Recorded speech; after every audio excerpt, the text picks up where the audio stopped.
Buy my novel, Escape from the Village, from major booksellers online. Go to escapevillage.com.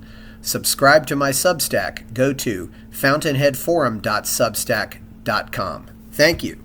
Welcome to the party, pal. I'm talking to Dave Benner today, and Dave is the author of 3 books. His most recent book is Thomas Paine, A Lifetime of Radicalism.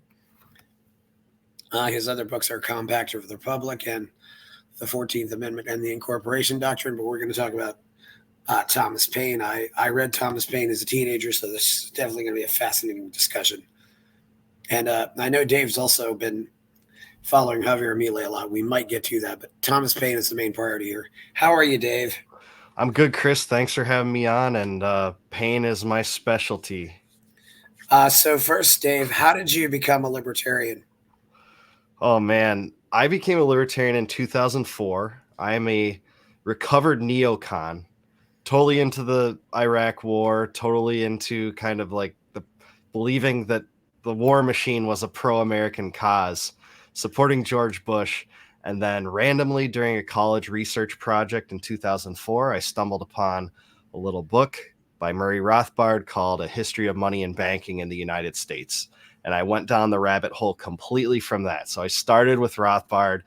From there I found, stuff about Walter E. Williams and Tom Woods and all sorts of the other libertarian philosophers and economists after that. So that's really where I got started with. I became a child of the Ron Paul Revolution, and it went from there.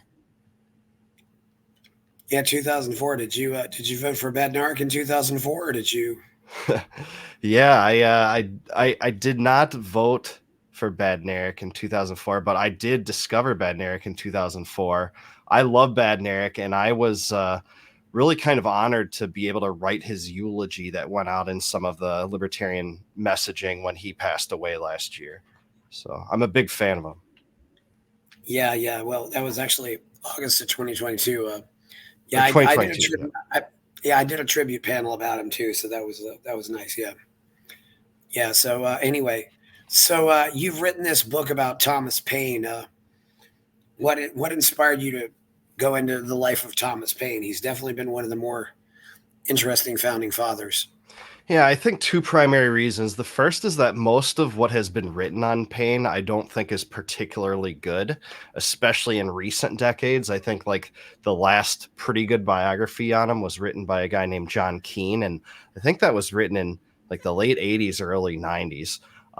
And a lot of the books in Paine's life don't cover his most radical ideas very well. A lot of them are very biographical, give all sorts of details on Paine's life, but don't really shed light on the ideas themselves and why Paine had those ideas and why they were so radical. So I wanted to tackle that in this book. The other reason is because some of the books on Paine, I think, don't give some areas of his life enough coverage and credence, particularly his religious views and his role in the French Revolution and French politics in general. And again, I sought to correct that in my book. Yeah, so start from the beginning. For people who may not know anything, who was Thomas Paine? Yeah, Paine was essentially unlike any of the other what we would call U.S. founders. He was a commoner. He wasn't born in the United States or the American colony. He was born in England, in a place called Thetford on the eastern coast. He was born to a middle-class tradesman that kind of constructed the underpinnings on women's corsets. And he grew up in pretty humble and meager beginnings, went to grammar school in Thetford, dabbled in a few different types of employment as a youth, particularly in privateering and later as a tax collector, as an excise officer, in fact, and eventually made his way to the U.S., or what we now know as the U.S., Philadelphia, the American colonies at that time in 1774.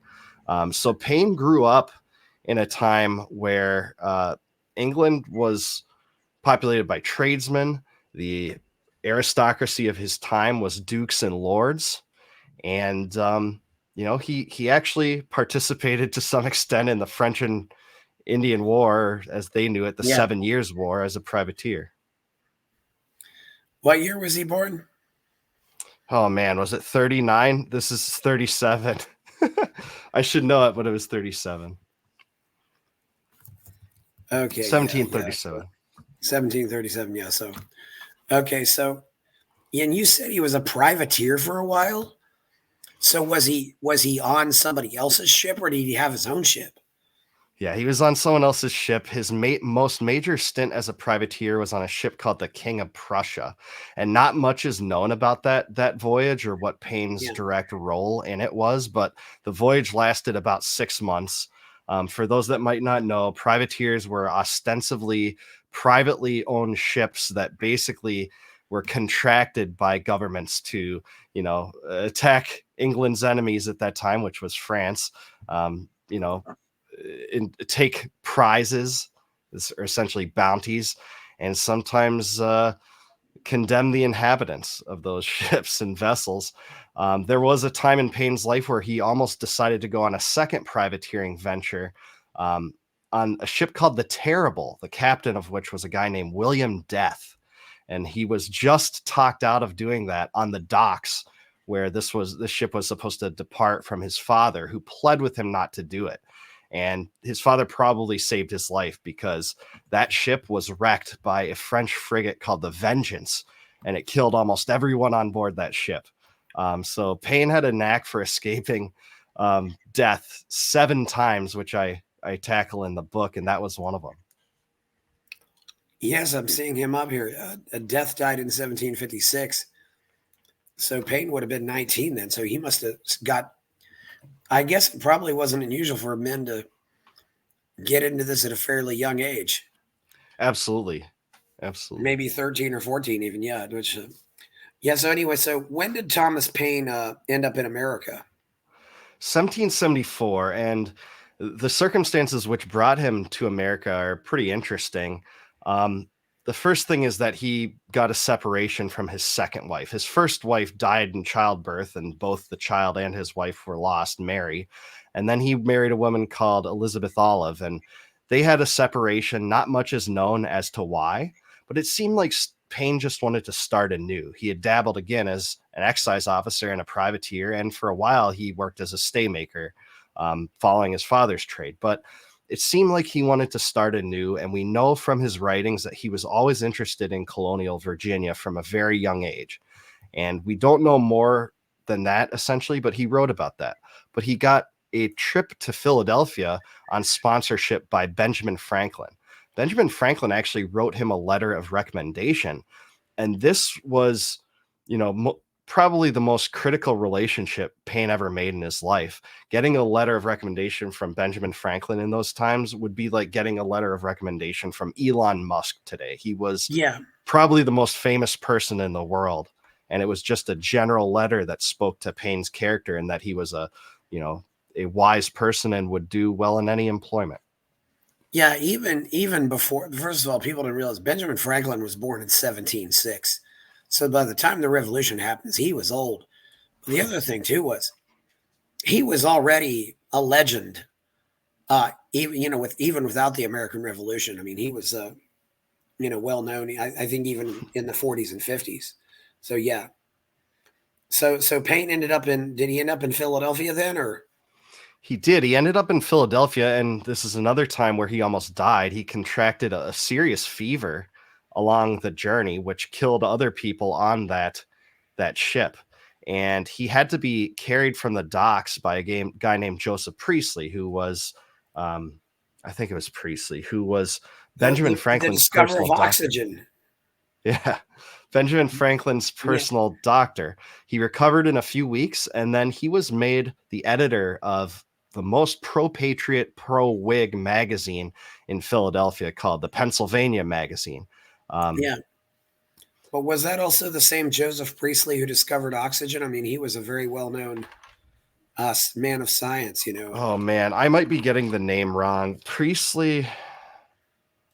No, Priestley is another person that Paine corresponded with, but I forgot Benjamin Franklin's personal doctor at the moment. But yeah, okay, well, yeah, well, certainly. So Paine ended up. So So it's interesting. He'd been a tax collector for a while. I believe he was also raised Quaker. Is that right? That's absolutely right. His father was Quaker. His mother was Anglican. His mother allowed his father to raise him as a Quaker, and for all intents and purposes, we think he generally held Quaker beliefs until about the 1780s, where he transitioned into a deist. But he certainly brought in religious kind of references to his work, Yes. especially in Common Sense, and he knew the scriptures pretty much backwards and forwards. One of the most famous examples in Common Sense is where he said that he believed God had essentially weighed in on whether monarchy was a good thing or not, going back to the Israelis, because the Israelites clamored for a king because all the neighboring empires had a king. And so God gave them Saul, and that Saul was full of ambition and avarice and tyranny. And so that's why Paine thought that, God had not given kings a divine right to rule. He had actually, used kings to teach the Israelites a lesson. Yeah, very interesting. You could probably use kings to teach lots of people a lesson, but we've learned other lessons since then too. Uh, so do you think he came?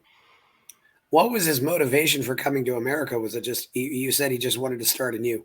Do you think he immediately was taking up the cause of American independence, or did he Yeah, come that's a about? really good question. We know that prior to his departure from England, he was, what the English would call Whigs. So they were pro kind of traditional English liberties, pro individual Yes. rights, essentially. And we know that because he got involved in what was called the Headstrong Club. It was kind of a pro Whig club in Lewis, a place where he lived for a while. But he certainly clung to defending the American patriots from an early time after he came to America. It's not known that he, directly sympathized with them prior to leaving, but soon after he got there, he certainly did. And you can see this in some of his writings that he published before Common Sense for the Pennsylvania magazine. He would write about an English general called General Wolfe, and basically, make some snide and what was then considered kind of comical and humorous remarks about that kind of embellished the patriot cause to the detriment of the Tory cause in a time when the imperial crisis was heating up. Yes. Who were some of Thomas Paine's influences? What books did he read? I mean, what languages did he speak? Was he reading the Greek and Latin classics, or Actually, not much is known about this. And I don't think Paine was completely honest about this, because I think reading Paine, and I've read everything that Paine left us, and that's not that impressive because he's only left us about 150 letters, but he did leave us a ton of Yeah. pamphlets. But he said at the end of his life that he had never read John Locke, and I don't believe that. I think he was super influenced by John Locke in almost every way. I also think he was influenced by Algernon Sidney. He makes some references to other people like Rousseau, but not nearly as much. And I think it's safe to say that Locke was by far his biggest influence. I think Algernon Sidney is vastly underrated. I Uh, totally agree. I I think Locke to a certain extent is actually quite overrated. But anyway, uh, it's interesting too that I think Sidney actually is more radical and more, and of course he actually got killed for what he believed, and of course we actually do have a college named after him. We don't have a college named after Locke. I wonder if if he was maybe more well known at the time. It's hard to say really. Yeah, or maybe yeah. I don't know, but would Rousseau have been a good influence anyway? I mean, I don't think so, but yeah. Paine made a reference, just one reference in The Rights of Man to Rousseau. So when I say that, he was cited, it wasn't a lot. Obviously most of the tradition on the side of the social compact theory that would favor Locke and Sidney would not like some of the things that Rousseau thought. But considering that he grew up, fairly common, I mean, I suspect most of his education came from books, or just came from life experience. And if that's the case too, he probably, whereas a lot of people like Jefferson and Madison probably learned multiple languages. I don't think Well, maybe he did learn French eventually, but I don't know. He never did. In fact, when he was in France, he was assigned a translator for the duration of his stint as a representative from Calais. So he never spoke French, and actually, Okay. it didn't help him that he didn't. But you're right. Jefferson was a polymath. I think he claimed to speak 5 languages. Yeah, it was actually fairly common back then, especially among the more wealthy men. So yeah, so where do you think, and then eventually he published this pamphlet called Common Sense. What can you tell us about that? Yeah, Common Sense was written in December of 1775. It was written at a time where there were mass overtures for conciliation and reconciliation with Great Britain. In fact, a lot of the sentiment at the time was saying, like, these radical, violent insurrectionists in the Northeast and New England colony were, extremists, and there's no reason for which they should be uprising against, the greatest government that's ever existed, the one that's guaranteed rights better than any other. But Paine didn't think that the American colonies could be represented in Great Britain, and sided with those that said that Great Britain had violated their most traditional rights as Englishmen. They called themselves Englishmen. And you'll remember, like, the First Continental Congress passed the Olive Branch Petition, which essentially, asserted a list of grievances, but still acknowledged the legitimacy of the king as the Protestant successor of, the ruling dynasty. So he wrote Common Sense at the end of December 1775. It made several points, some of which I've already articulated. The others are that all people have the right to alter or abolish their government. That was, of course, a Lockean creed, one that Thomas Jefferson kind of reiterated in the Declaration of Independence. He also said that the United States, or the American colonies, should secede from the crown through what he called a Declaration of Independency, again, another precursor to what would later be written in the Declaration of Independence, and form what he called a constitutional charter. That would eventually be the germ for the Constitution. He said that the ruling dynasty that ruled over England was illegitimate. He said it was founded by the bastard Norman William the Conqueror through usurpation. William the Conqueror overthrew the Anglo-Saxon dynasty in 1066, and he said that there's nothing rightful or legitimate about this government, and there's no reason why Americans have to pay fealty to it. He condemned in no uncertain terms, the British policies. And the one that he hated the most was actually the Declaratory Act. And a lot of Americans don't hear a ton about the Declaratory Act, but really what that was it was Parliament's substitution for the Stamp Act in 1766, because they had repealed the Stamp Act in that same year. But the next legislative act they passed was the Declaratory Act, which said, well, we still believe that parliamentary law is binding on the colonies in, quote, all cases whatsoever. And Paine couldn't accept that, because it meant that even though that they had reversed kind of their position on the Stamp Act and whether North American colonists could be taxed indirectly, we still claim that right for the future. Yeah, very interesting. So what happened with Common Sense? I mean, because it sounds like it was a major bestseller. It was. And Paine at one point claimed that it had sold 500,000 copies. I don't believe that. There were about 3 million people in the North American colonies at that time, but it did sell like hotcakes. It was like wildfire. It spread on like crazy. And you know what the crazy thing is? That there were a lot of pamphlets at this time that promoted the cause of independence. They were kind of what we would consider, from independent media at the time. It wasn't the prevalent view. It was a super radical view.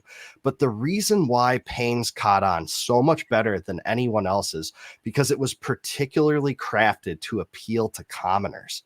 This was a big, high level aristocratic debate.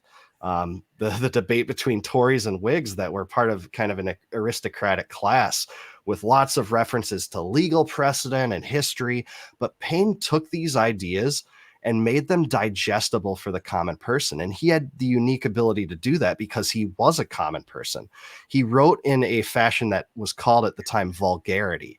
And that's not to mean that it was profane, but it was meant to mean that it was, colloquial language that we all use. This would be like talking to your buddies, or the language that construction workers use on a construction site. So that's why it caught on so much. And there was all sorts of letters between the founders, these aristocrats, wondering who wrote this thing, because he actually wrote it anonymously at first. Common Sense was actually his moniker, and he kept that moniker for a while. But once it was revealed to be Paine, a lot of people were surprised, because, who could have written this that wasn't so closely attached to all these things? Well, it was an English commoner that happened to be at one point a tax collector, and I think that's ironic. Yes. So what happened for him after all this? I mean, eventually the Declaration of Independence happens in 1776. The war, where did his life take him after that? Was he in the war? Yeah, actually, right after he wrote Common Sense, he, put his money where his mouth was, joined the Continental Army, and actually served as an aide de camp, or essentially a secretary to Nathaniel Greene. One of the most underrated, I think, military commanders of his time. Greene was brilliant, and he died at an early age. But in his time in the Continental Army, he was part of a few disasters: the evacuation of Fort Washington and Fort Lee. And he was almost captured, but he befriended George Washington, and that relationship would play a big role in both of their lives, even, to their last days. We can talk about this later, but there was actually a rift between the two in the 1790s. But in the 1770s, Washington realized Paine's talents, and he employed him as essentially a propaganda writer. Write some essays to inspire the morale of people to support our forces. And that's what became the American crisis. After the war, Paine was made the secretary of one of the Continental Congress's committees, the Committee on Foreign Affairs. And during that time, he became America's first whistleblower, in my mind. And I'll stop there in case you have any questions. But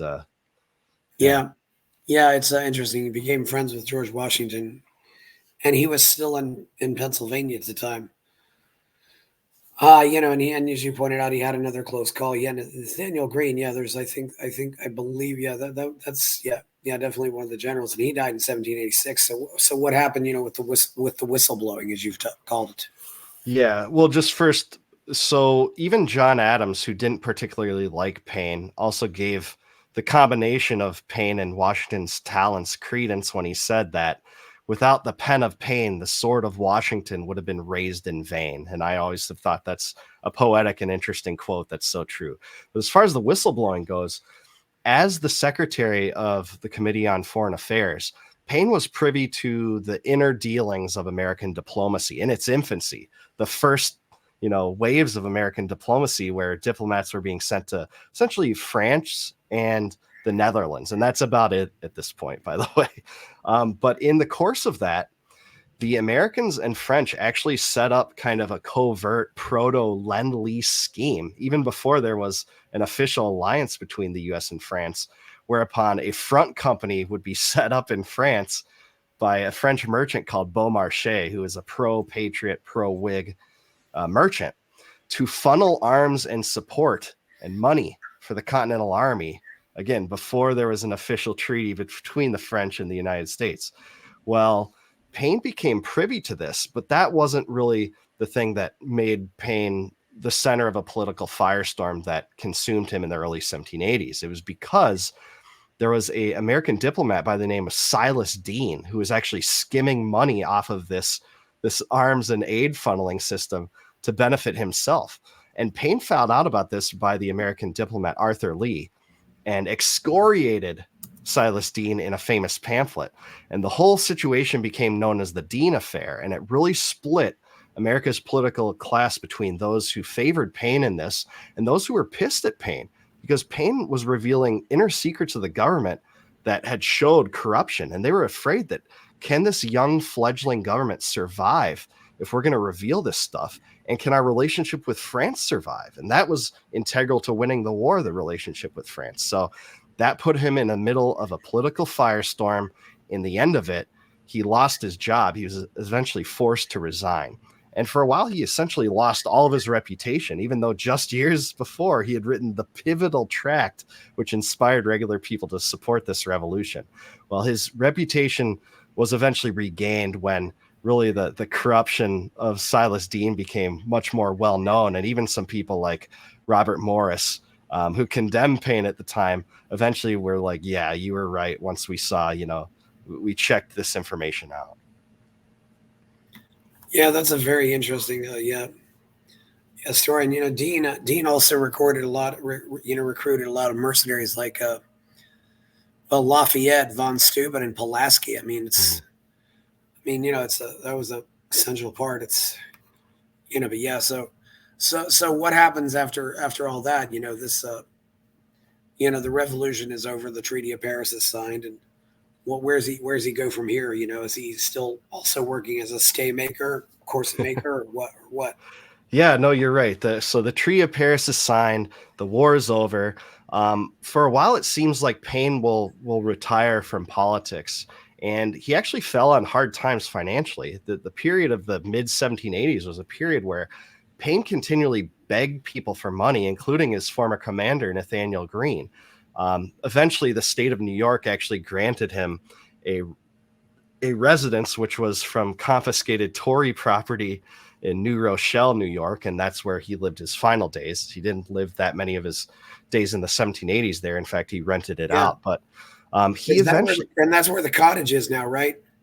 That is where the cottage is. You can still go there. It's well maintained by a museum. Yes. I have not been there. I would love to go. Have you been there, Chris? I have been there. Yes, the Thomas Paine cottage in New Rochelle. Yes. Sorry. I'm very jealous of that. And in fact, an assassin tried to shoot him through the window there once. And we can touch on that later. But Paine became a bridge builder, actually. And his ideas in engineering were just as radical as his ideas in politics. He had designed the model for one of the world's first iron bridges ever.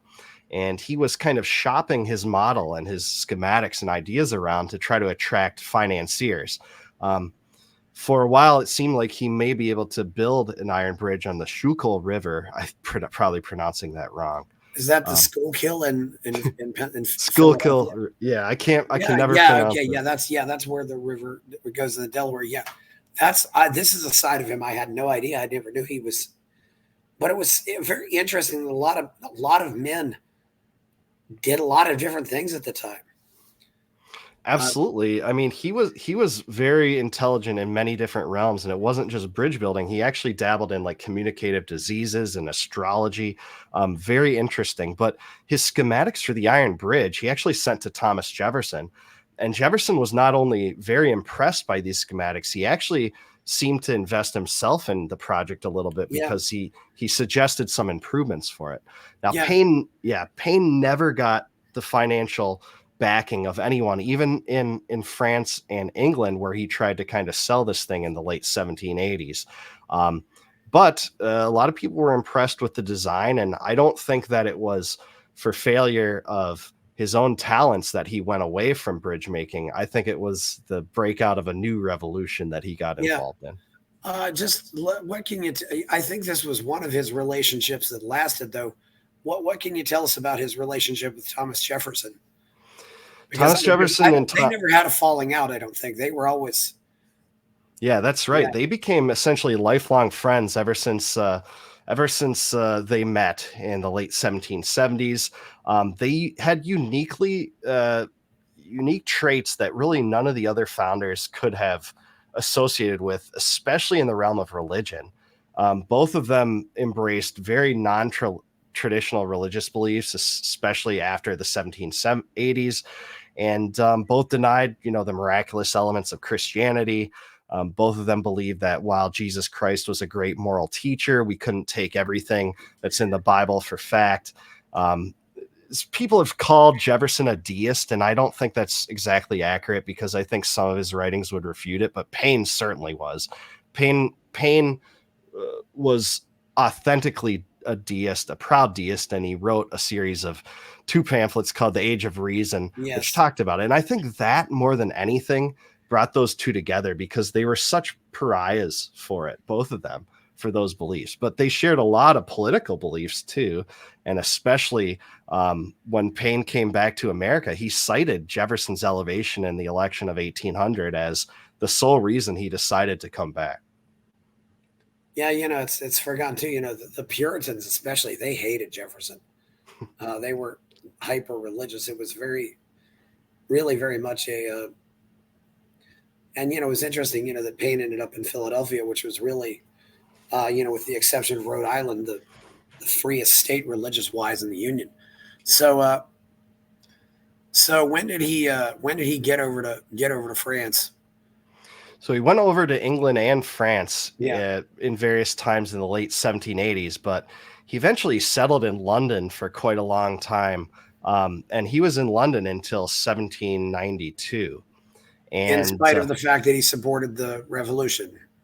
In spite of the fact that he supported the revolution. In fact, you can find that various things in which he interacted with several people in the government there, including a guy named Edmund Burke, which almost everyone knows, and the two were friends actually for a time. They were actually friends too. That's why I did not know about that side either. Yeah.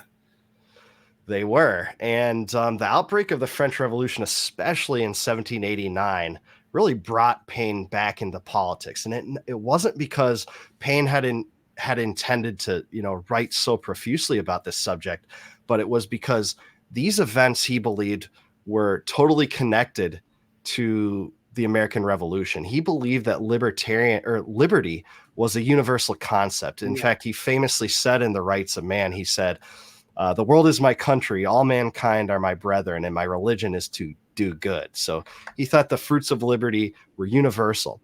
And when he found out that Edmund Burke was deciding to write a tract that would be negative toward the French Revolution, he just could not understand or accept it, because Edmund Burke had sympathized with the American patriots. So how could a man of his caliber, of his acumen, of his brilliance, side against the people in overthrowing the government in France? That's what he thought. Yeah, it's interesting though, but though Burke ended up really being correct on this. I mean, and Burke is still regarded very much as a hero to American conservatives nowadays. I mean, it's really a very, in fact, that'd be an interesting biography to do too, just to do one on Burke. I think Burke's. What do you think Paine? What did Thomas Paine think was going to come out of the French Revolution? I mean, because it obviously went sour. Yeah, so Paine in two parts wrote about the French Revolution and the rights of man. In two parts, 1791 and 1792. By the way, by that time, there wasn't the formation of the Committee of Public Safety. There wasn't the Great Reign of Terror. There wasn't all the political prosecutions that happened before it.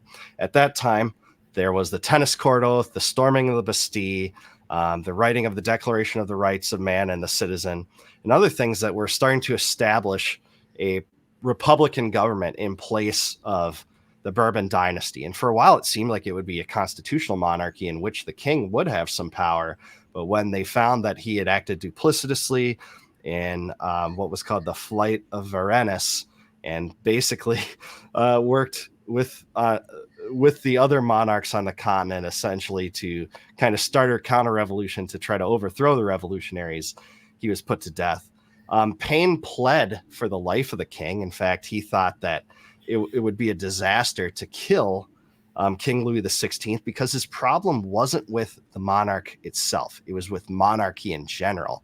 He thought that monarchy was systematically evil and actually a form of slavery, because it meant that everyone that were subjects of the monarchy had to be slaves to this royal system of lineage, despite how good the king was, despite how smart he was, despite how accomplished he was, despite how much they liked him. Yeah.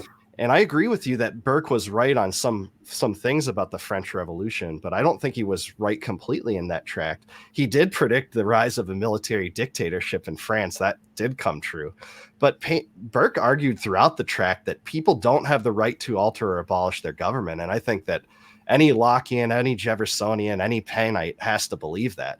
He thought that, what France had done wasn't rightful, because it, he thought that only the generation that set up the monarchy in the first place had that power. So. Yeah, but is it also fair to say, though, that really it wasn't King Louis who was unpopular? The person that the French people really hated was Marie. I mean, is that right? I mean, yeah, and some of his let them eat cake. advisors. I mean, yeah, let them eat cake. Yeah, and some of his advisors, but I think he has some culpability, and people often say, like, why don't you want to support Ukraine? Because France supported the U.S. when it was under the threat of British occupation. Well, actually, that was a total disaster for France to support the U.S. And I'm thankful for it in a way, but that bankrupted the country. It led to a financial crisis, and it arguably led to the end of political stability in France, at least for decades. That is very interesting. I didn't realize how much money they'd spent, but they did that all because they wanted to humiliate England, and really it ended up completely going the other way. So what was Paine doing? So you said he went to France in 1792. What was he doing by then, and what was going on? Well, what happened was, and the king had already been killed, and what happened was the Rights of Man Part 2. Paine was already a controversial figure in England after the Rights of Man Part 1 was released, but he wrote the Rights of Man Part 2, which called for various radical kind of political reforms that up to and including the entire dissolution of the English government. And the English government had already had him in their sights as, a figure that we need to look out for and kind of keep our eye on. But the government of William Pitt the Younger established a mass censorship campaign over this, specifically the Rights of Man Part 2. Anyone who published it was prosecuted by the government. Paine himself was prosecuted for seditious libel. And if not for some of the warnings of Paine's friends, including Mary Wollstonecraft and the famous poet William Blake, he would have just stayed in England, been tried, and he was convicted in absentia to be executed for writing this tract. This was, one of the craziest political censorship campaigns of all time. But he escaped to England across the English Channel, was a total celebrity there. The Rights of Man Part 1 and 2 were considered the overwhelmingly most popular pro-French Revolution tracts, and so much so that Paine was welcomed with such fervor and such openness that he was made to be a representative for the region of Calais in the provisional government there. Yes. And, this is also significant too, because, Mary Wollstonecraft, wrote The Vindication of Rights of Women and Frankenstein. And Thomas Paine was always, he was definitely a feminist back then. As far as I know, I think he thought women should have full political rights. Not to mention he was totally against slavery, also. Yeah, Paine was a lifelong abolitionist. That's something a lot of people don't know. And he was radical when it came to that. And also, women's rights. He believed in universal suffrage. He believed that women should be able to own property, sign contracts, do all the things that men should. So to the extent that would make him a feminist, I agree. I think that, that term has negative connotation a lot today, but in those days, you could say that he was. Yeah, I actually read, I don't know if this was it was an historical novel. And he actually apparently went to a slave auction and was just so, I don't know if this is true, but he was just so angry when what he saw. I'm not aware of that, but his writings are filled with condemnations of slavery. Yeah. And actually his first published writing in the U.S., in America, was a piece called African Slavery in America in the Pennsylvania Magazine. And there's controversy over whether he personally wrote it or not. But either way, I give him immense credit for exercising editorial discretion, publishing that work, which called for the end of chattel slavery in America for really the first published time in the American colonial history, which is crazy when you think about it, how radical that idea would have been. Yeah, and that belief stayed with him throughout his life. He was a Francophile, but he supported the Haitian Revolution against France because he completely empathized with the slaves there that were just acting within their own interest to overthrow the government that had subjugated them. Yeah. So he's in Calais in 1792. What happens after that? He's He's in eventually. Calais. He's in Calais in 1792. He aligns himself more closely with a faction called the Girondins that existed back then, with famous figures like Brissot and Danton. He's put on the most important committee in the provisional government at the time, the Constitutional Committee, with the aspirations of lending his help to designing France's first republican constitution. And he did map that out, especially with his best friend in France at the time, a guy named Condorcet, and he would be executed eventually. But Condorcet and him built a French constitution that was very liberal for its time, lowercase l, called for universal suffrage, checks and balances, some similarities to the U.S. Constitution. But what happened was the Jacobins rose to power under Saint Just, some figures named Saint Just and Robespierre in particular. They overthrew the ruling Republican government at the time and kind of offered their own constitution. But before their own constitution could go into effect, they completely subverted that. It never went into effect. And they instituted what was called the Committee of Public Safety, which was essentially a oligarchy of a few people that assumed all kind of legislative, executive, and judicial authority over France. Paine became entirely persona non grata after this because he had pled for the life of Louis when Robespierre was saying Louis must die or for the country to live. He was actually jailed during the Great Reign of Terror in Luxembourg prison in Paris, where he spent 8 months. And if not for a jailer's mistake, he would have lost his life there too. What was the jailer's mistake exactly? So Paine in Luxembourg prison, he started writing the second part of The Age of Reason. He had finished the first part before, but during his time there, he fell deathly sick. He almost died and was unconscious for a while. But they left the jail cell open to his cell so that fresh air could come in. And this was apparently an aberration compared to other cells, which were closed. And what happened was the jailer that would come around and kind of mark cells of the people that would be carried out the next day to be executed by the guillotine, they would mark an X on the door. Well, Paine's door was open, and actually the X was marked on the wrong side of the door. So the person coming around the next morning did not see the X on that side of the door at the time. And Paine wasn't carried off with the rest of the people that would be executed. Paine survived the critical last few weeks until what was called the Thermidorian reaction, in which Robespierre fell and Saint Just fell. They were beheaded, as well as, many of the Jacobin revolutionaries, and a new, more conservative administration was established. But wasn't there also some intervention to get him out and get him out of jail? I think maybe Monroe was part of this or something. Yeah, I'm so glad you brought this up, because yes, and that actually is the focal point of his schism with George Washington, because while he was there, he languished, hoping that the American minister to France, Gouverneur Morris, who was working for Washington, the president at the time, would press for his American citizenship, because if his American citizenship could be established, that should be reason enough that he should have been let out. But we know from actually records, and we can see this in Gouverneur Morris's correspondence, was not only did Gouverneur Morris not try particularly hard to press for this, but he actually seemed to empathize with those wanting to punish Paine. And Paine held this against Washington because he thought Washington was involved. Remember, at this time, Washington was trying to establish closer ties with Britain, and Paine came to believe that Washington believed that Paine was a political liability. Like, if we intervene on this, it'll jeopardize our ability to establish closer ties with Britain. Now, it's not completely certain how much Washington actually knew about this, but Paine felt personally betrayed for it.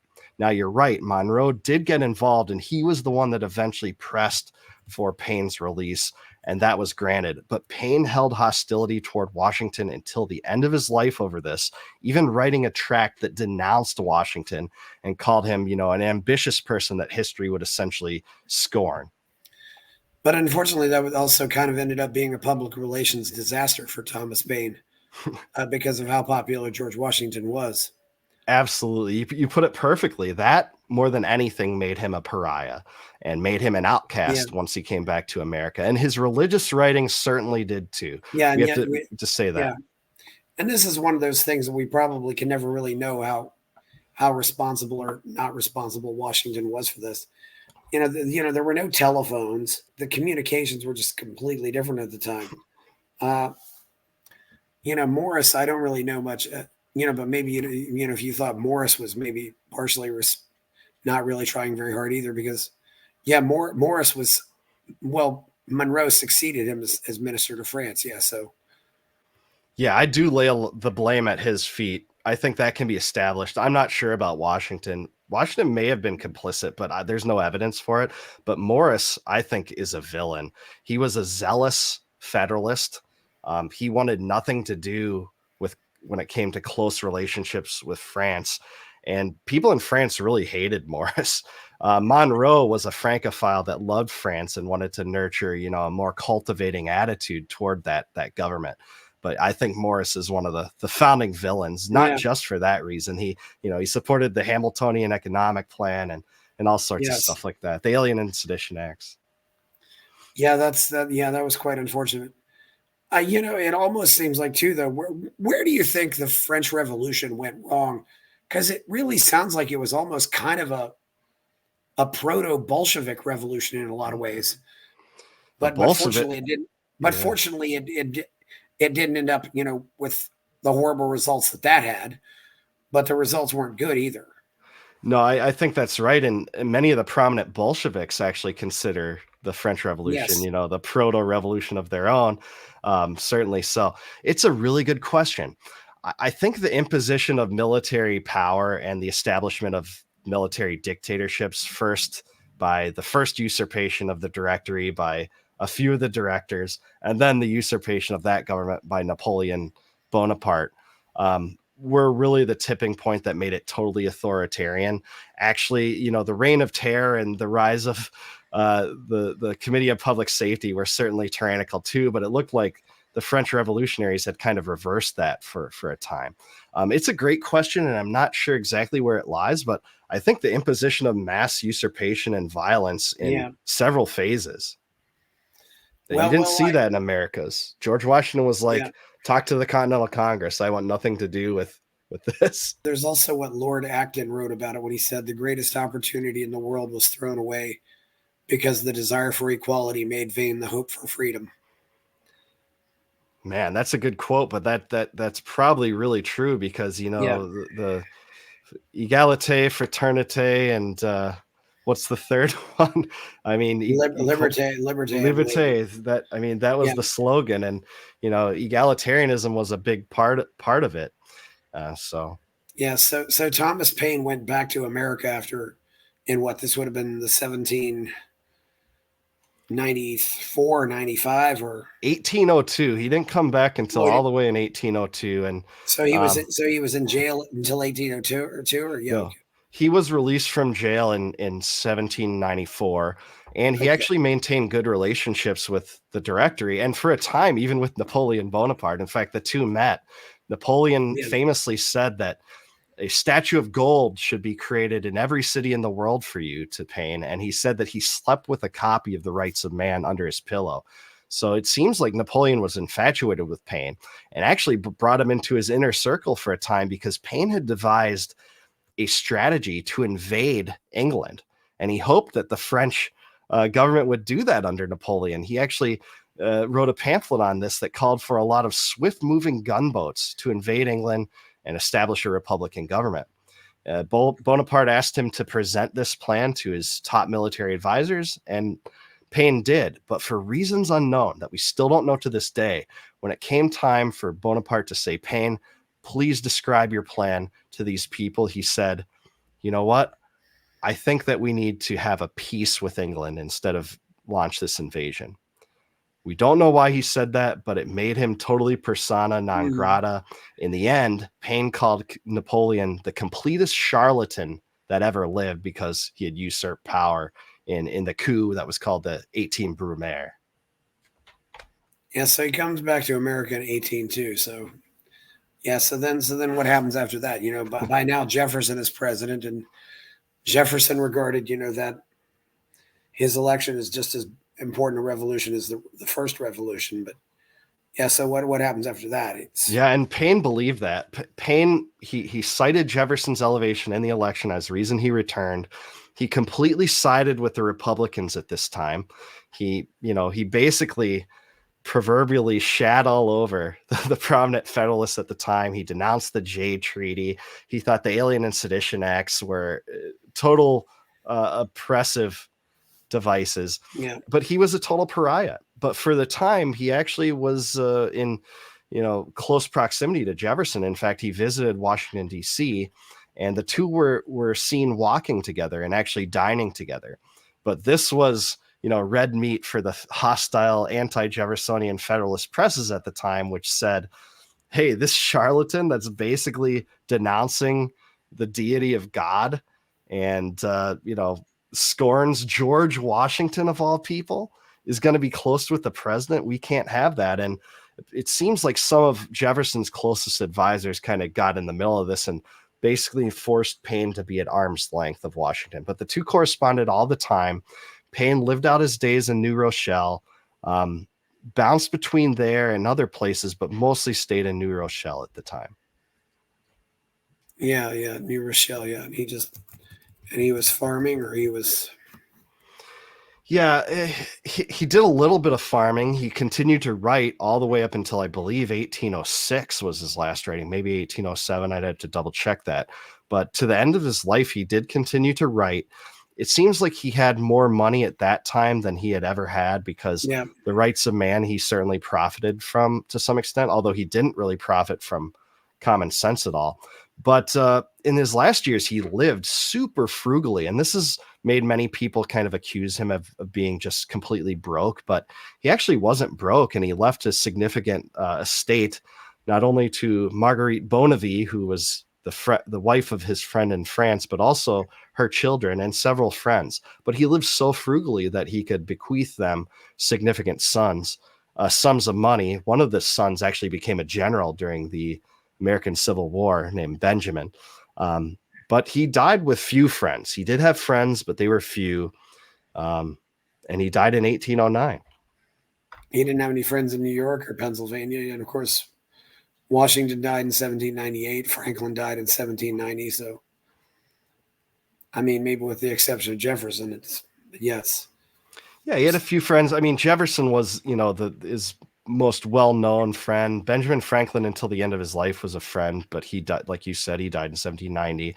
He had a few close friends that are kind of unknowns. A guy named Wesley Jarvis, he became a famous painter after they had known each other, and a guy named Grant Thorburn. And there were some other friends too, but Paine kept a lower profile. In fact, like I was talking about earlier, someone tried to assassinate Paine while he was sitting in the lower level of his New Rochelle home in 1805 during Christmas time. A guy had gone on a drunken rum binge and was pissed off at Paine over, a minor property dispute. He was a renter of Paine's at one point. There was a dispute. Yes. He got drunk, tried to shoot Paine. He missed, and Paine suspected who it was, and the next morning decided, I don't think charges should be pressed against this guy because he was trying to keep such a low profile. Just imagine that this day and age. I suspect he didn't have good relations with Hamilton at all. He never met Hamilton that I'm aware of, but he detested the Hamiltonian economic plan. I'm curious to know what he would have thought of Adams or Madison, though, or if there was any interaction there at all. He was friends with Madison. In fact, they corresponded. At one point, Paine actually asked Madison to vouch for his American citizenship so that he could vote in New York, because the Federalists in New York tried to prohibit him from voting on the supposed account of his lack of American citizenship. So he actually got a few friends, including George Clinton and James Madison, to vouch for that. They were friends. But I'm not aware. I don't think he ever met Hamilton. He did not like John Adams. He thought that the Adams presidency was a disaster, especially the Alien and Sedition Acts. He wrote about this. Yes. So. Yeah, and George Clinton I can see maybe he might have been on better. Yeah, George Clinton was actually governor of New York and he was the vice president under Jefferson. Yeah. Yeah, and governor of New York, as you said. Clinton was, many people thought he wrote the Cato essays that opposed the Constitution, and he was an Yeah. anti-federalist too. Clinton's a really interesting guy that doesn't get a lot of Yeah. buzz. Was there any other significant people that Paine was on good terms? Any, I don't know, maybe Samuel Adams or Patrick Henry or Sam Adams, yes, and that you bring him up is ironic because those two maintained a friendship and correspondence. But toward the end of his life, Sam Adams was a devout Congregationalist, Puritan, right?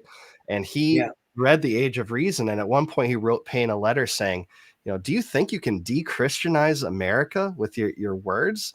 These, fraudulent, apostasy words.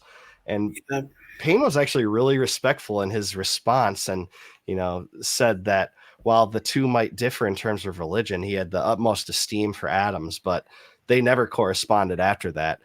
Paine lost a lot of his friends over this. Even the patriot doctor Benjamin Rush in Philadelphia refused to see Paine after he had seen The Age of Reason. And they were the closest friends. yes. Actually, it was Benjamin Rush that recommended that he call his track Common Sense instead of Plain Truth.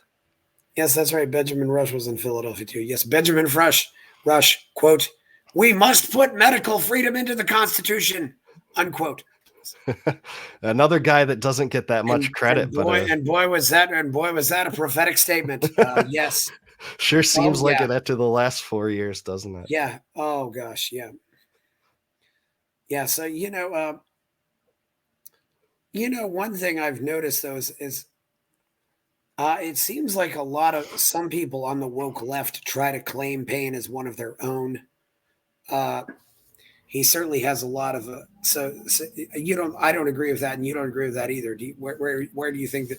In terms of culturally, I don't think that's the case, but I think that Georgists do have a claim to Paine and like kind of as a proto-socialist actually, because of what he wrote in Agrarian Justice, which he basically promoted a proto-UBI scheme on the basis of a land tax.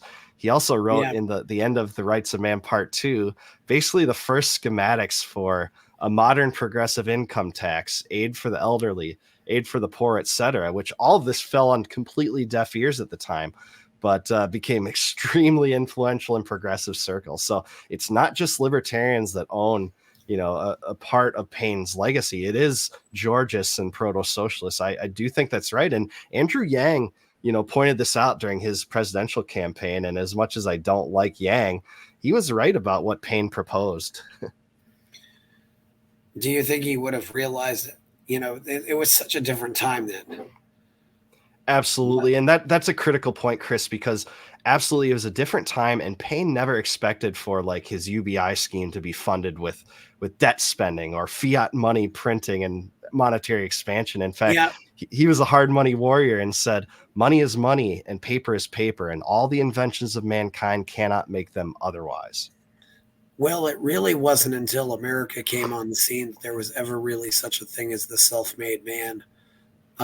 You really were.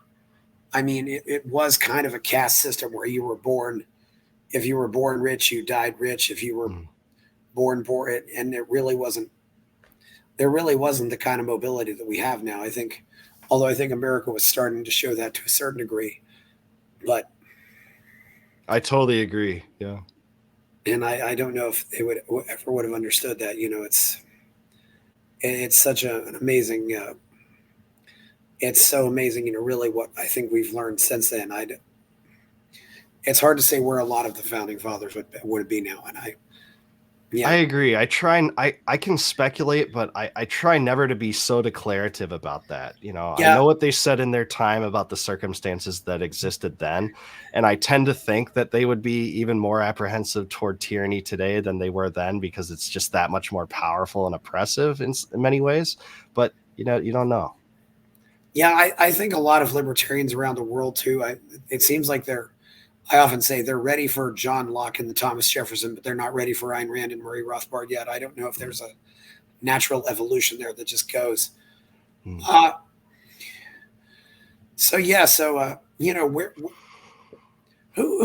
is a person who is who cites Thomas Paine as an influence nowadays or since his death in 1809. I mean, it's Christopher Hitchens is the most well-known yeah, guy that did all the yeah. time. It seems like a lot. That seems like where a lot of his influence now is among secularists or atheists. A lot of And it is for sure. But it's not just them. A lot of libertarians cite, him yeah, as an influence. Dave Smith talks about him a lot, actually. yeah, If you notice, sometimes he compliments him by saying, he uses him as an example of a movement figure that isn't in. He didn't change hearts and minds through, being in the legislature. He changed it by spreading these ideas. And Dave always says that's a critical part of the movement. We need more Thomas Paines because of it. And I think he's right. Division of labor within the liberty movement is a good thing. So those two come to mind. I think Sam Harris has had good words to say about him. Again, another secularist, and some others. yeah. But Thomas Edison was a big admirer of Paine, although that's long time ago now. But I wonder though too, Dave, and this is something that really I find very interesting. Does secularism naturally lead to just being an advocate of totalitarianism? I mean, it seems like it almost does go that way, and I've certainly had plenty of known plenty of people who do call themselves non-believers, but yeah, well, I think why do so many atheists deify the government? That's it's I think it's because religion is part of human nature, whether it's deistic or yeah, supernatural or not. And I think Nietzsche was right to say that, well, if you've stamped out God from public life, there will be another God to fill that void, right? And maybe that's the reason. I don't think it's to be blamed on any dynamic in particular, but you're right. I do think that people need a religion, even if it's not a God, to guide their life. And for many people, it's the religion of the state. that seems to have been the replacement, too. Even though America was always always officially a well, at the time too of the revolution, most of the states had an established church. Yeah, That's long 3/4 forgotten. of them did. Yeah, And really they ended up removing them from the government paycheck. most of them. Connecticut and Massachusetts had one until 1833, believe it or not. Yeah, But you're yeah, right. Most of them did gradually disassociate the state yeah, from the churches, abolish the oath acts, stop, any kind of things like that, subsidies.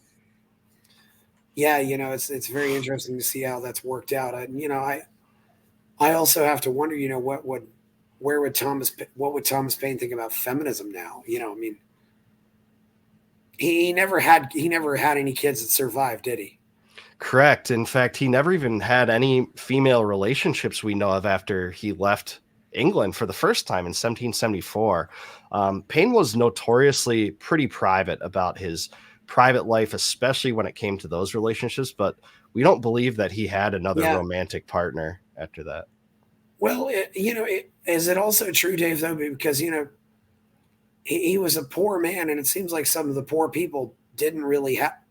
We just don't have as much documentation about them. And you mentioned I was impressed that you found 150 letters. I'm kind of impressed you found any at all. Because a Yeah, lot of these, there just wasn't a lot of things archived. absolutely. I know Jefferson had his little polygraph, which is just this. Yeah, he had this little, and it was called a polygraph. He'd hold his pen, and it would be attached to these little gadgets, and it was basically have another. So Jefferson could write 2 letters at once, and he would keep a copy for himself. It's a remarkable thing that he did. But we have all these letters by Thomas Jefferson. Thankful for that. Absolutely. Like you said it, Yeah, relative to Jefferson, I think Jefferson left us like 18,000 letters or something just ridiculous. But we don't have most of yeah, Paine's. And that sucks as a historian because we know of the existence of some other letters that just don't survive today. In fact, he wrote a letter to Robespierre at one point, and that's the letter I would most want to see out of all of Paine's writings that don't survive. Is I want to see what he told Robespierre at the oh height of the yes, Reign I of mean, Terror. yeah, that's something with all these people. Jefferson's letters are absolutely amazing. There's a lot of letters because they're really talking about what they really believed, not publicly. Yeah, And considering no TV, no radio, no phones. Yeah, how many letters did these guys write in a day? I mean, I can imagine they spent a lot of time writing letters. well, absolutely. I think Paine. I think it's fair to say that Paine didn't write as many letters as Jefferson did. He was more consumed in writing published tracts and pamphlets, but nonetheless, yeah, he was writing all the time, and a lot of it can't survive. A lot of it, people had agreements with their spouses to burn it upon their death. And as a historian, that drives me nuts, but I can understand people's right to privacy. So much of what we know is from letters between the founders about culture that existed back then. Without that, I don't know how we would learn a lot of what we have. Well, also, just the other factors, fires, how paper deteriorates and things like that. I mean, it's all been archived and scanned since then. Are there any other, I've been to the cottage in New Rochelle. Are there any other monuments to Thomas Paine out there that people can visit? They don't really know where he's buried, do they? I love that question too. So there are other monuments. The other one I know of is in Bordenton, New Jersey. That's another place that Paine lived in the 1780s. Actually, he was renting his property in New Rochelle out while he lived in Bordenton. And you can see a monument there to him. As far as where he's buried, you're right. We don't know because actually he was buried on his property shortly after his death in 1809. But several months later, a crazed admirer of Paine, who once actually detested Paine, but he grew to admire the man over time, came to New Rochelle with several slaves with the prerogative of digging up Paine's bones and bringing them to England such that he could have what he considered a rightful burial on his homeland, right? Even though Paine didn't want this, Paine did want to be buried in his own property. But there's various different accounts of what happened to the skeletons and the bones after that time. They passed down from generation to generation, and this guy never had the ability to kind of create the museum or homage or memorial to Paine he wanted. The guy's name was William Cobbett, but just a really weird, warped angle to Paine's life. Yeah. Incidentally, were there any kind of commemorations on his death? I mean, I guess Madison would have been president then, but no, there were only, I think, 7 mourning or anything like that, or he was a pariah. He was not well loved at the time, and his funeral was only attended by, I believe, 7 people, believe it or not. Yeah. But historians have said, oh, this is proof that he had no friends and stuff like that. I don't really necessarily think that's true. His funeral, I believe, took place literally the day after his death in New York, and there just wasn't time to publicize it, allow people to make arrangements to come and pay their homages, and he was buried in a simplistic fashion. If otherwise, I think that, some of his friends would have attended, but he went out with no pomp and circumstance. Remember, again, primarily because of his religious beliefs and his attack against George Washington. It's interesting. Thomas Paine, I remember he also thought that the Quakers were less authoritarian because they had no priests. Yeah, actually, and the Quaker tradition is such that it really emphasizes natural rights, which Paine certainly did too. So there's a lot of connection between the two. The Quakers were dissidents in religious circles a lot of the time, and Paine associated with some of those characteristics. Of course, he eventually would denounce all religion, but yeah, I think you're right about that. He spoke to Quakers directly. In fact, he tried to recruit them in the Continental Army to try to get by some of their attitudes toward military service and pacifism. He tried to break through those things.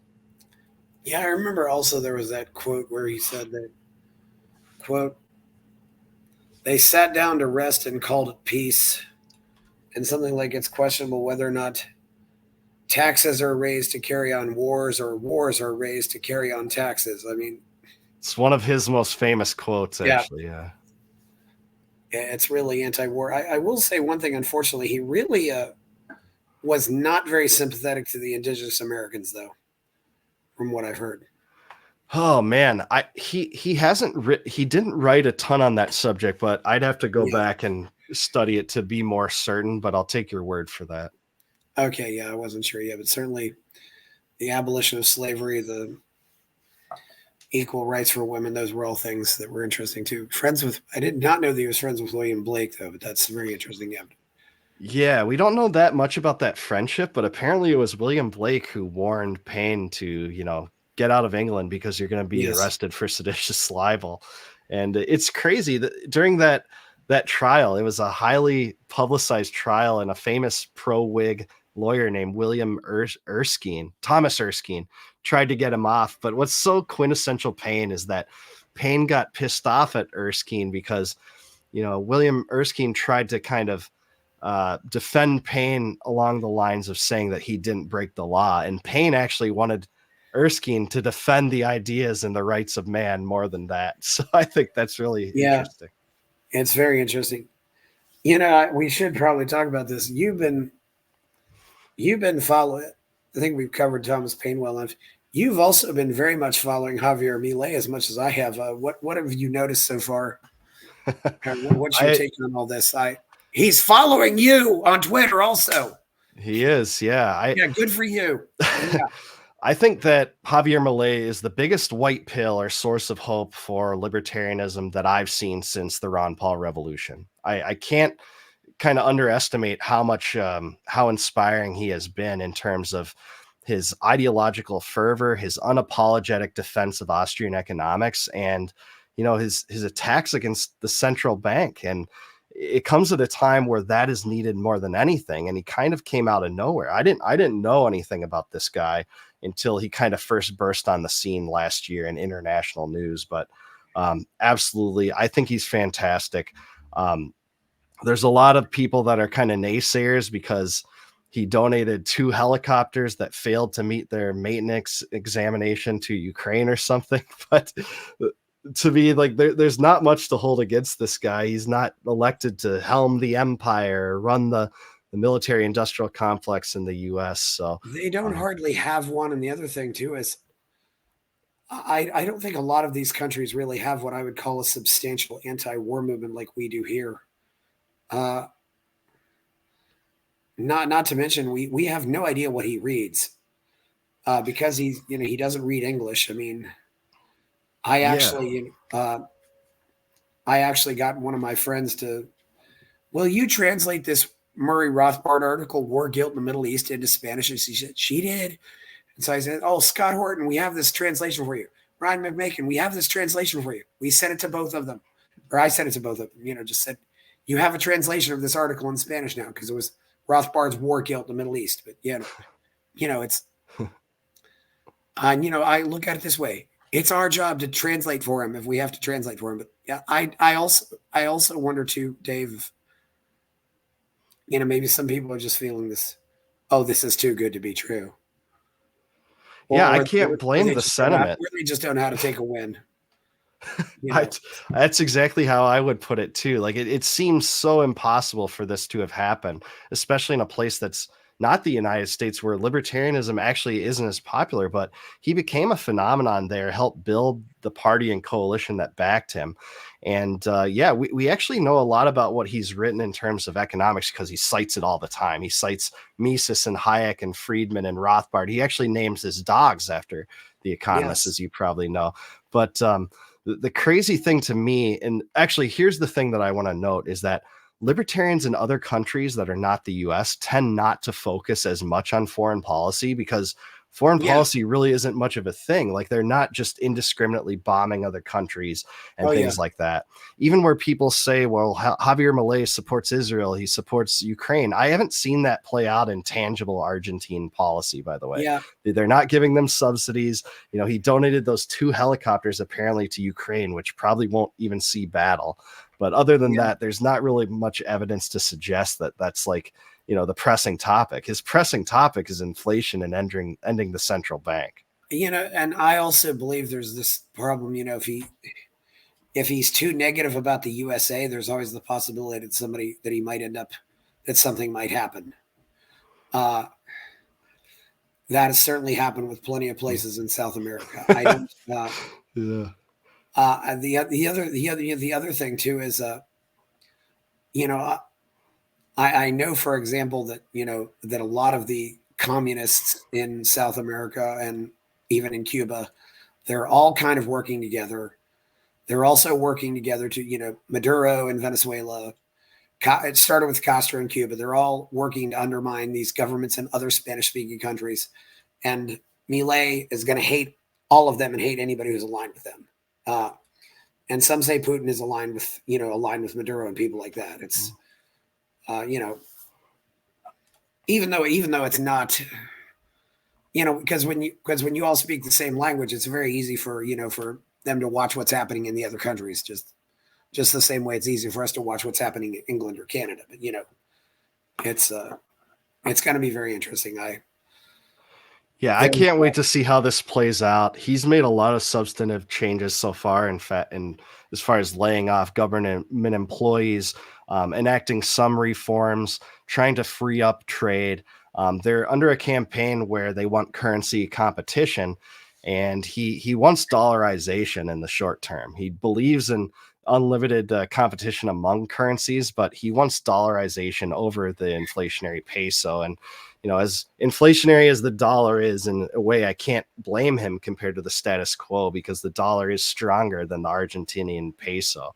But he has spoken at length in praising Bitcoin, free trade. He understands Austrian economics inside and out.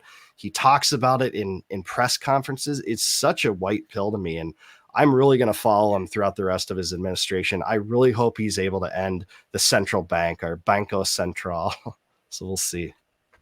Yeah, you haven't been there, have you? I've never been there, but man, I'd love to visit now in a way. It's making me want to go too. Yeah, he's definitely. Yeah, it's a. I think the most amazing thing too is just he's also I've heard him mention Israel Kirzner twice, which is certainly a good sign. He's one of the few people still alive, got his PhD under Mises. I mean, and it's just, and he seems to be able to, he realizes we got to treat these symptoms now, but we also got to fix and, shore up and really go and treat the disease too. He knows how to talk to people. I do wonder, Dave, I got to say, with the way things are now, could something like this happen here? I don't think it could. It's hard to believe it could anytime soon, because what happened there to grow the coalition and the party that backed him was, a several year effort. And it happened before I even really totally knew about it. But apparently, the groundwork is being laid for a few years there. And we don't see that here, and we don't see 250% inflation here yet. Yeah. Like annual inflation. Well, he was building his own brand for a while. It's just getting on talk shows, and he just kept getting invited onto more and more talk shows. Absolutely. Which I think got him more attention. And then he somehow figured out a way to be cool. I think the fact that he was the lead singer of a Rolling Stone cover band, so he knows how to play a crowd. He knows how to read the room and get everybody excited to get him, He used great campaign gimmicks. Some of his videos they don't get old to me. I mean, they're just hilarious. He's marketed himself super well, and I think he knows the balance between when it's time to be real and when it's time to campaign. He understands the balance between excitement and getting to business.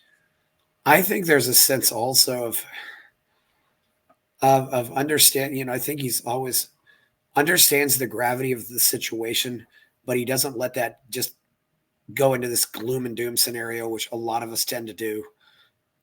He doesn't take himself too seriously, and there are certainly plenty of libertarians who take themselves way too seriously. Yes, I do that. So, and he seems to make it fun. He seems to, you see these videos of him on planes saying, "Oh yeah, hi everybody," and everybody's glad to see him. I mean, it's just remarkable. I think we definitely have to learn as much as we can from him. I think it's like the ultimate kind of evidence that a radical approach to libertarianism can work. It can pay dividends. It just has to be applied correctly. I think it flies in the face of this doctrine that we all have to be reformers and just try to make taxes 5% less and make the surveillance state 10% less invasive and, things like that, because it's not true. These ideas played out because they were radical. Now, can that be honed in and, employed in the United States? The verdict's out on that, but I sure hope so. Yeah, I hope so too. It's I just hope it doesn't have to get that bad though. That's what scares me, and I'm kind of, well, if I have to wait for it to get worse, I'll go someplace else. It's that's, and the other thing too, I think we also have this distraction that we have so many libertarians who are talking about immigration now, and I just don't know where that comes from. But anyway. Yeah, immigration is probably like my least issue of passion, but it certainly is one of the most contentious among libertarians. I mean, I have my beliefs on it, but it's just not one that I pour most of my time and effort into. And I've talked to some people who worked on the campaign, oh, all these Venezuelan immigrants were out, even though they might not be able to vote, they can still go, hand out literature and go work and go to protests and stuff because they don't want to see another Venezuela. So it's, well, you have anything to say about your other, before we go, you have anything to say about your other two books? Let's go over there and give them a little time before we. Real quick, Compact of the Republic, the League of States and the Constitution is essentially a background of the political events that led up to and inspired the U.S. Constitution, and why that framework is a decentralized framework, why that was deliberately chosen by the founders and ratifiers to be a decentralized federalist model.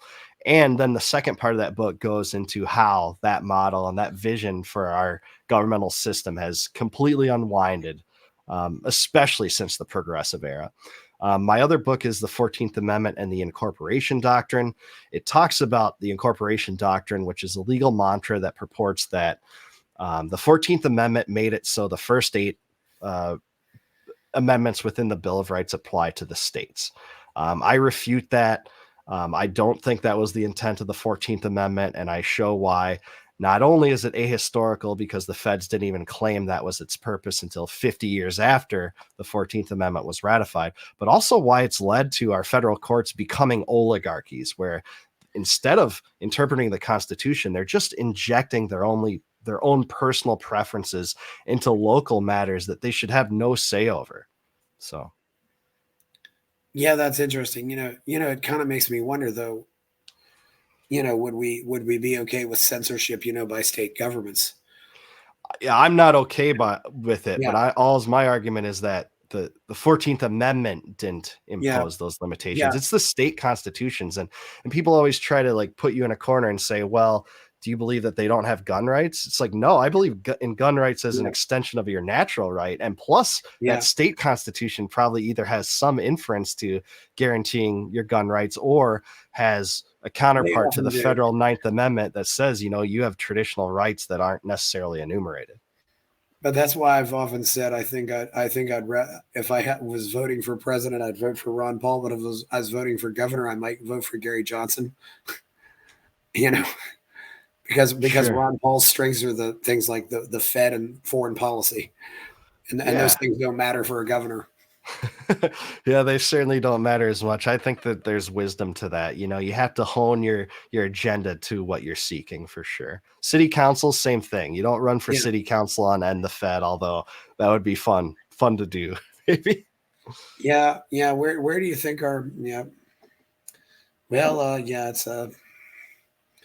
it's been very interesting. I'm glad to see you're getting out there. So, you are, what do you think about, what's going to happen this year? Man, I mean, I am following national politics pretty closely, and it's hard for me to believe that Trump's not going to win this election. And I say that as someone that totally supports the Libertarian Party. I'm going to vote for our nominee.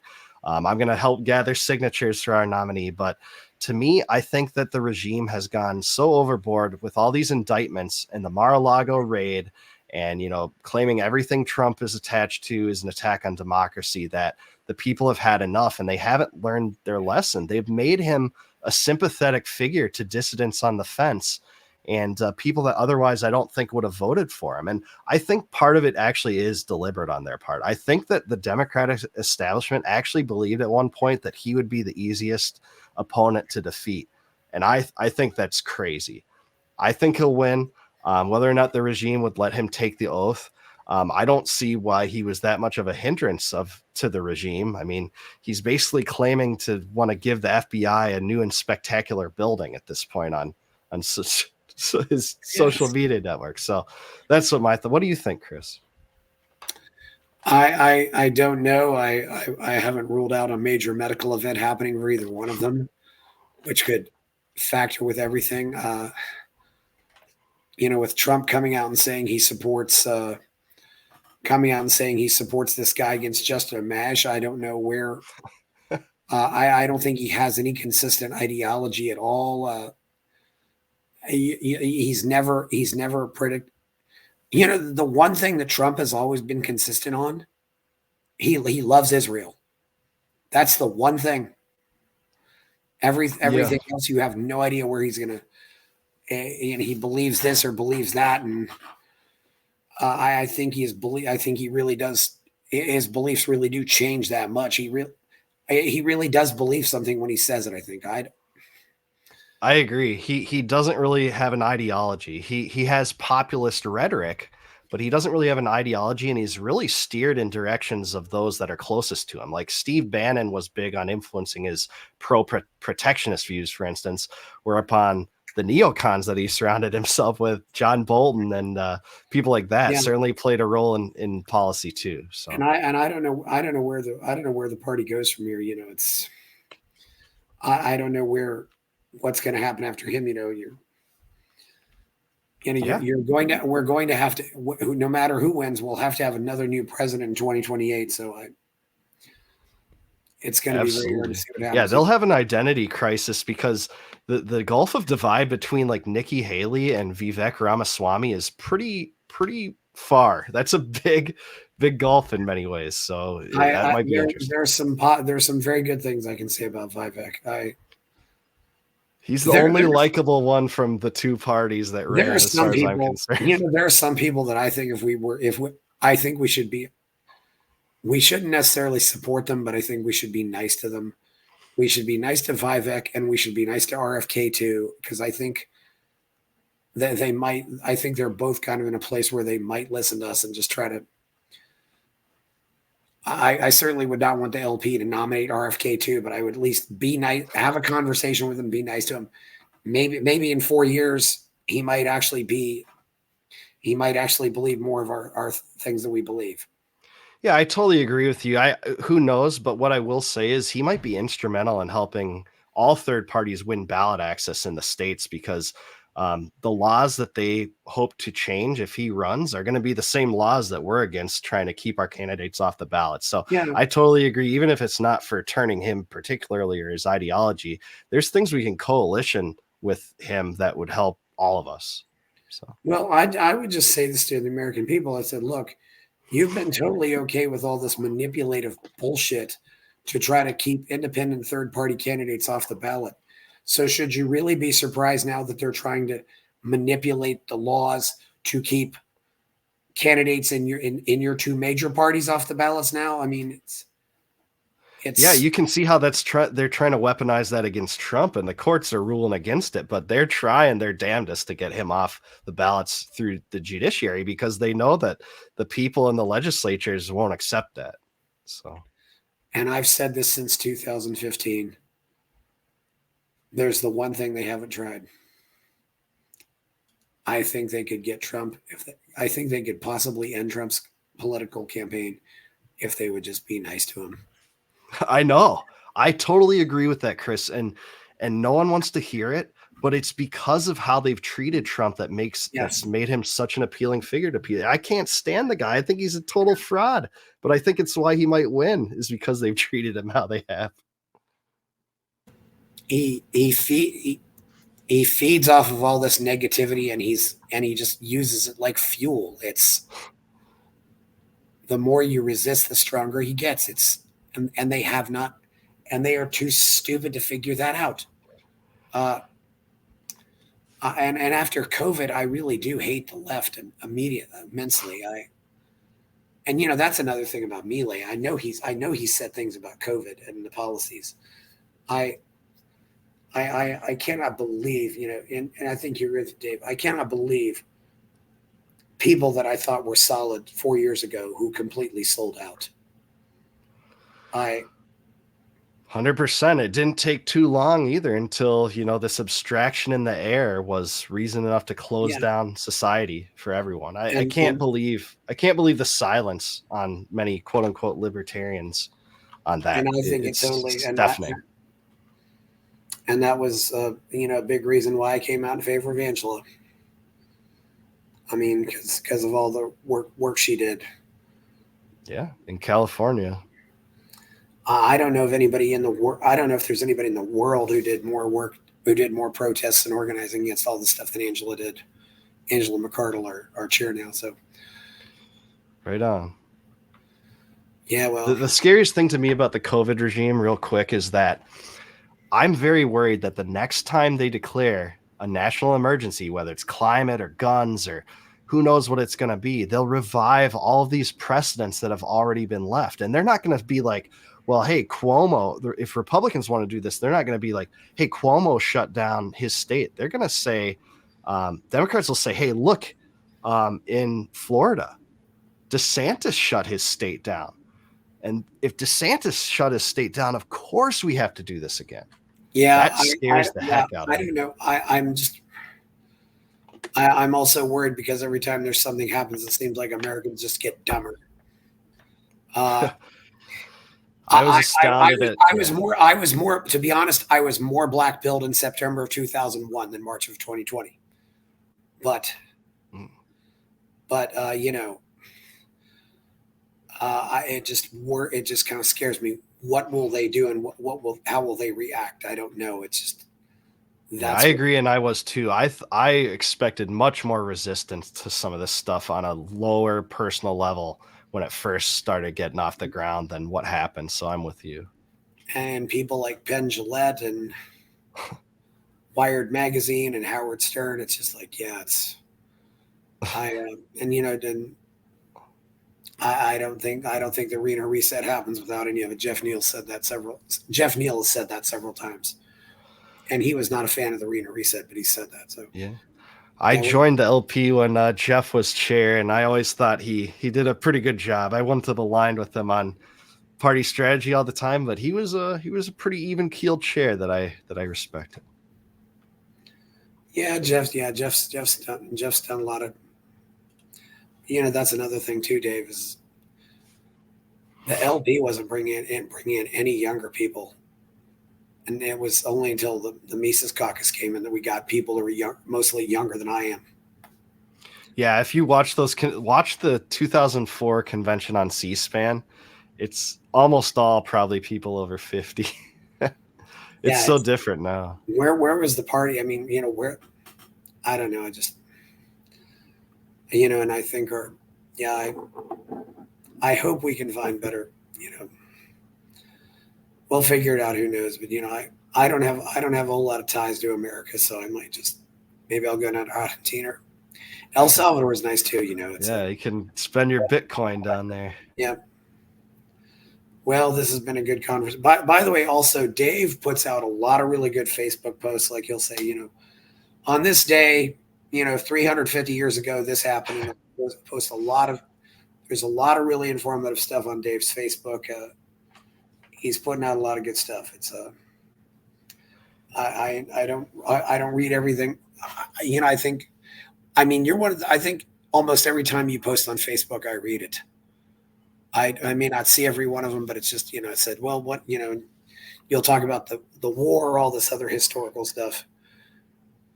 Thanks, Chris. I've written those throughout time. Some of them have been written like 10 years ago, but I love to post this day in history stuff. I'm more active on Twitter now. I actually think Facebook's been just so poisonous to me in my Oh yeah. content. The algorithm just does not elevate it like it used to. So I'm almost thinking about shutting down my page for this show on Facebook because all I get from it are spams and alerts and stuff. I don't think it brings me any hits or anything like that. You know, it's just there. You know, okay, well, it's and where can we find you on the net, Dave? You got a page on Amazon. You got your own website or anything too, or? absolutely, Chris. So www.davebenner.com. So my Yes. first last name.com. You can go there, get my books. There's a link right in the middle of the site for that. And then I would say follow me on Twitter at dbenner83. That's where I'm most active. Yeah. And yeah, please consider joining the Libertarian Party too, or following their Twitter account. I help run that. That's at LP National. Yes, yeah, you do sometimes run that, yeah, and I think you're on the LNC still, right? Or I am until May. I'm not rerunning for my spot, but I intend to continue to be very active in the LP. I'll be at the national convention. I love the radical new direction of the party. I know it's a controversial one in some circles, but I think that is a defensible direction. There's ways that we need to improve. There's no question about that, but I like the messaging and our focus lately much more. Has Tennessee had their convention yet? Not until the second weekend in April. Okay. Same weekend as Texas. Yeah. Oh, is it? Okay. Yeah. Well, that happens a lot, unfortunately. We have 50 states and we have 50 states. On a lot of these days you'll have more than one convention happening someplace. Yeah. That's true. But it does mean the presidential candidates don't necessarily can't go everywhere. But yes, they can't cut themselves in half. They'll be at your convention, not ours. So don't worry about that. You guys have like 100 delegates or something. Well, we have that debate though where it's only the top 4. Oh yeah, so, but that was a brilliant fundraiser, by the way. I want to give that credit. I don't know what the others will do. Maybe they'll go to Tennessee. It's hard to say, but yeah, they definitely have a reason to come to Texas. Yeah. So it's yes, and we're having it in Corpus Christi. Where's the Tennessee convention? Tennessee convention is in Kingsport. It's in the very northeast Appalachian region. It's so far away from where we've usually held it, but that'll be interesting. Yeah, Tennessee is that's 450 miles from Memphis, though, isn't it? Yeah, it's really far from Memphis. It's like polar opposite. Yeah, but I don't know. You don't just want to have it at the same place, but just go to Nashville every year, which is reasonably central, but that's what we mostly done. And I'm a little bit selfish in liking that because I live in Nashville, but you're right. It's good to mix it up sometimes. Yeah. And you got Memphis and Knoxville and a few other cities, but it's interesting. Yeah. I know Arizona, they have it's actually in their bylaws. They go Phoenix, Tucson. So that's, but anyway, well, it's been good having you on here, Dave. Hopefully we'll have more to talk about in the future. It's been a very interesting time, and I loved hearing about Thomas Paine. It was been great, and and it was easy to get you on here because you're on the same time zone, and we didn't have any issues, so that's good. So please like the video, subscribe to the channel, check out my Substack, go buy my novel Escape in the Village. I'm Chris Baker. We're